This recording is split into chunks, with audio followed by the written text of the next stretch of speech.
Legacy's coverage of Prime has been a bit controversial within the Transformers fandom. I find myself generally on the side that feels the toys strayed too far from the existing designs and lost their appeal. However, there was one figure that caught my eye. Hello and thank you for watching, this is STSE taking a look at Legacy SkyQuake. SkyQuake's jet mode is awesome. It's a big hefty flying machine mixing his grounded jet fighter alt mode from the show with the more fantastical alt mode of his G1 namesake. If you're a stickler for alt mode realism, that design direction likely won't do it for you, but personally, I think it's better off for it. Between the G1 referential greebles up top or the crazy triple jet booster setup in the back, he feels super toyetic. The cockpit is even able to open, revealing two tiny little pilot seats. The jet features a set of fold-out landing gears along its underside. They certainly look the part, but unfortunately the wheels do not roll. There's also a handful of 5mm ports dotting the underbelly, allowing you to store SkyQuake's accessories under the jet. Bringing in a Deluxe and a Voyager for comparison, you can see how SkyQuake stacks up to the smaller size classes. On paper, SkyQuake's transformation is simple, but in practice, things can get messy. The arms and legs unfurl with ease, but the problems begin when you fold the wings over.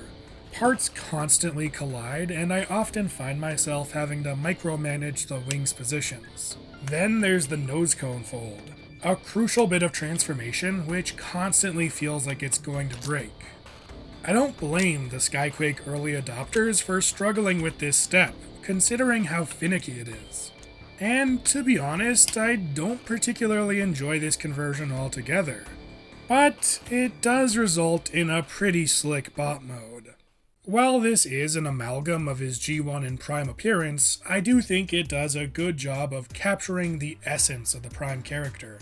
He's a hulking bruiser built of solid chunks. Speaking of solid, SkyQuake has very little hollowness, as each component is either fully enclosed or features some kind of panel to close up the hollow spots that were required for transformation. Taking a look at his head, like the rest of the figure, it's a combination of his two designs. However, the forehead crest has been strangely brought forward and down to cover his nose.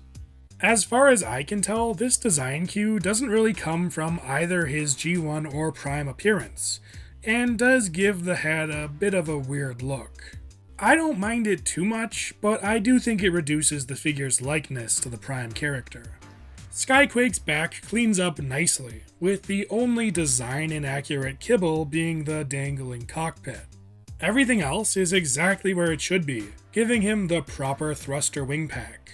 The main wings are flipped the wrong way, bringing him more in line with the average Seeker type, but I'd consider that a side grade if anything.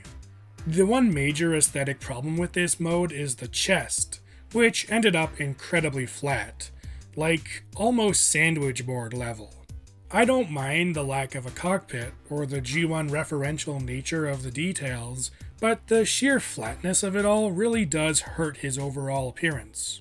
It's especially painful as the rest of the figure is so well sculpted.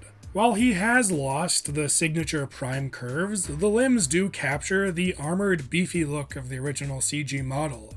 If it weren't for the pancake flat chest, I'd be tempted to call this a masterclass in translating an existing design to chug. For an accessory, SkyQuake comes with a Gatling gun. The sculpt looks great, and it even features a flip-out ball-jointed handle to accommodate two-handed poses. Unfortunately, it's just a bit too small, always feeling a little dinky once held by SkyQuake. His second accessory can be found stored in the back of the gun, a fold-out sword. And, well, if the gun felt dinky, the sword straight up feels vestigial. It's just too dang small, feeling more like an accessory sized for a deluxe than a leader.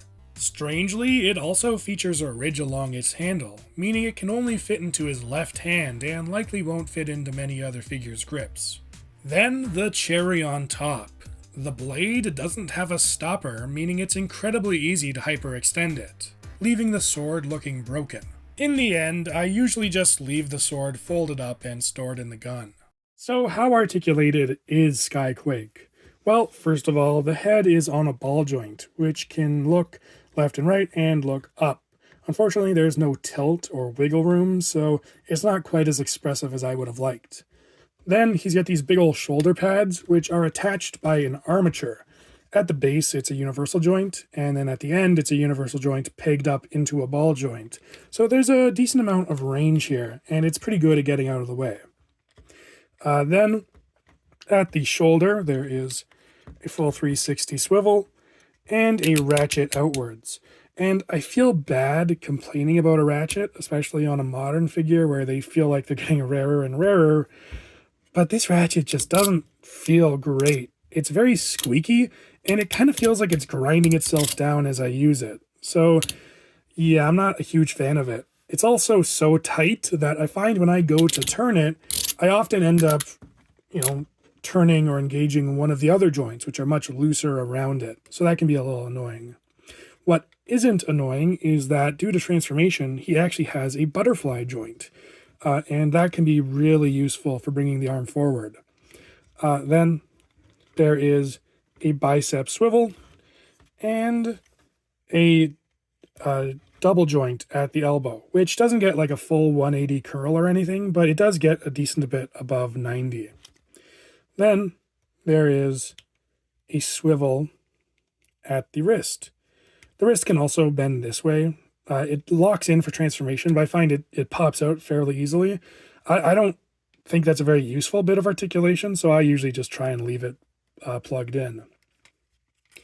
Then, coming down to the lower body, he has a nice waist swivel. And then he has ratcheted hips. And once again, I hate to complain about ratchets, but I find these ratchets, at least with how he's constructed, I don't know if you can see it here, but his upper body tends to kind of tilt backwards relative to his waist. And I'm not sure if I'm just mistransformed him or what, but I find that his default kind of straight ratchet click leaves his torso kind of awkwardly leaning backwards, and I find that a little bit awkward. But otherwise, it's a decent joint. It's got 1, 2, 3, 4, 5, 6 clicks to 90, which, is decent. And, gets this much range backwards. Then outward is also a ratchet. And once again, something a little strange. This is kind of its straight pose, where it's a little bit, outwards. And then it can click in one like this. I don't know. It's not a huge deal, but I just find it can be a little bit awkward trying to get this guy's legs straight. Like, you can't actually get them to be like straight down, which isn't a huge deal. Most times you're going to want him in an A stance anyway, but it's just something I wanted to mention. Then he has a double joint at the knee, and it gets a decent bit above 90. And the toe can tilt down for transformation. The heel can tilt like this, which I don't know why it does that. It doesn't do it for transformation, and it doesn't really help with posing. And then a proper ankle tilt here, which has an okay range. It can kind of only go about this far, which isn't terrible. But weirdly enough, on this side, it's kind of gummy, and I find it tends to spring back, which is a little bit awkward. All in all, it's a pretty good suite of articulation, but I just find that with some of his ratchet tolerances, it can be a little bit strange getting him into poses, and he can be a little bit finicky, but overall not bad. SkyQuake is a toy that looks incredible in alt mode, and almost incredible in bot mode. That flat chest really does a lot to hurt his bot mode appearance. Add to that the kludgy transformation and lacking accessories, and I'd say the figure just comes up a little short. For full liter MSRP, I don't know if I would recommend SkyQuake. But as of the time of recording this, I was able to find him on deep discount, and for a sale price, I think he's definitely worth considering. This is not a bad figure, just a flawed one that personally I ended up liking less than I expected. But if you're more accepting of awkward transformations or don't see the issue with his flat chest, I think you'll probably be plenty happy with it. Anyways, this has been STSE, and I maybe still wish I had been able to find Dreadwing on discount instead of this guy.